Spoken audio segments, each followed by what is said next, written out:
পেঁয়াজের ন্যায্য মূল্য না পাওয়ায় দিশেহারা চাষিরা। মাদারীপুর, মেহেরপুর সহ বিভিন্ন জেলায় সংরক্ষণাগারের অভাব ও ছত্রাকজনিত ক্ষতির কারণে লোকসানের শঙ্কায় তারা। সংকট কাটাতে আমদানি নিষিদ্ধের দাবি তাদের। প্রতিনিধিদের পাঠানো তথ্য ছবিতে আরও জানাচ্ছেন সুলতানা মরিয়ম। দেশজুড়ে এবার লক্ষ্যমাত্রার চেয়েও বেশি পেঁয়াজ উৎপাদন হয়েছে। তবে মাদারীপুর, শরীয়তপুর সহ দেশের মধ্যাঞ্চলে দাম কম পাওয়ায় শঙ্কায় চাষিরা।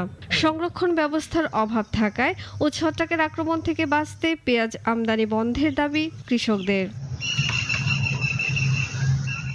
মাদারীপুরের শিবচরে চাষিরা এখন ব্যস্ত মরিকাটা পেঁয়াজ তোলায়, কিন্তু ন্যায্য মূল্য না পাওয়ায় হতাশ তারা। দাবি জানিয়েছেন সংরক্ষণাগার তৈরি ও আমদানি বন্ধের। অনেক উচ্চ দাম দিয়ে আমরা বেসন পেঁয়াজ কিনছি, সর্বনিম্ন ৮,০০০ টাকা থেকে শুরু করে আমরা ৩২,০০০ টাকা মন পর্যন্ত পেঁয়াজ কিনছি। বিঘা প্রতি ১ লাখ টাকা খরচ গেছে, কিন্তু এই সময় ইন্ডিয়ান এলসি আইসা আমাদের পেঁয়াজের যে পরিস্থিতি ৩০-৪০ হাজার টাকা বিঘায় উঠবে। আমদানি মালগুলা যদি আর ১ থেকে ১.৫ মাস ২ মাস পর হতো তাহলে দেখা যাচ্ছে কৃষকরাও পাইতো। ৩২ টাকা ৩৩ টাকা যদি দাম পাই তাহলে এইভাবে তো কৃষক বাঁচবে না। হিমাগার নির্মাণের প্রয়োজনীয়তার কথা জানালেন স্থানীয় কৃষি কর্মকর্তাও। কোল্ড স্টোরেজ যদি একটা প্রতিস্থাপন করে যাতে কৃষকরা এই পেঁয়াজ কোল্ড স্টোরে রাখবে, তাদের সুযোগ সুবিধা মোতাবেক বেচবে, তাহলে কৃষক উপকৃত হবে। শরীয়তপুরে পেঁয়াজের ভালো ফলন হলেও দাম কম পাওয়ায় লাভ নিয়ে শঙ্কায় পেঁয়াজ চাষিরা। জেলার প্রায় ৪ হেক্টর জমিতে পেঁয়াজ চাষ হলেও আমদানি করা পেঁয়াজের কারণে স্থানীয় বাজারে দাম কমে গেছে বলে অভিযোগ তাদের।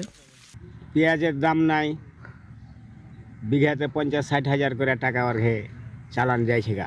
মাত্র ১২০টা ৩০টা ৫০টা কেজি, আর এখন বেচতে গেলে ৩০টা ৩৫টা কেজি বেচতে হয়, আর আমার তো সারের পাশে ইয়ে না। বাজার পরিস্থিতি বিবেচনায় সমাধানের কথা বললেন কৃষি কর্মকর্তা। ১,৫০০ হেক্টর জমির পেঁয়াজ সংগ্রহ করা হয়েছে, মোট ফলন ১৩ টন পার হেক্টর।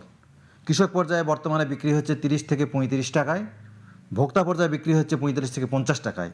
কৃষক যদি আরেকটু দাম বেশি পেত তারা লাভবান হতে বলে আমরা আশা করি। অন্যদিকে মেহেরপুরে ফসলে ছত্রাকনাশক প্রয়োগ করে বিপাকে পড়েছেন পেঁয়াজ চাষিরা। ফসল নষ্ট হয়ে যাওয়ায় ক্ষতিপূরণের দাবি জানিয়েছেন কৃষকেরা। জেলার নাজিরাকোনা, শিবপুর, ভবপাড়া সহ কয়েকটি এলাকায় ছত্রাকনাশক প্রয়োগে পেঁয়াজ নষ্ট হয়েছে। আমরা এই উকরাল দিয়ে আমাদের পেঁয়াজ একেবারে ঝলসে গেছে, ৮০,০০০ টাকা খরচ।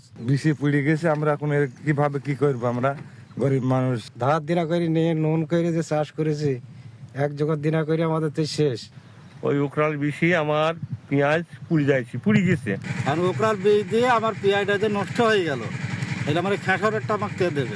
ন্যায্য মূল্য নিশ্চিত সহ আমদানি বন্ধ ও ক্ষতিপূরণের দাবি পূরণে প্রয়োজনীয় পদক্ষেপ নেবে প্রশাসন, এমনটাই প্রত্যাশা ভুক্তভোগীদের। সুলতানা মরিয়ম, নাগরিক। ২৫০টিরও বেশি ডিজাইন অপশন নিয়ে ওয়ালটন স্মার্ট ফ্রিজ, বোঝে আপনার প্রয়োজন।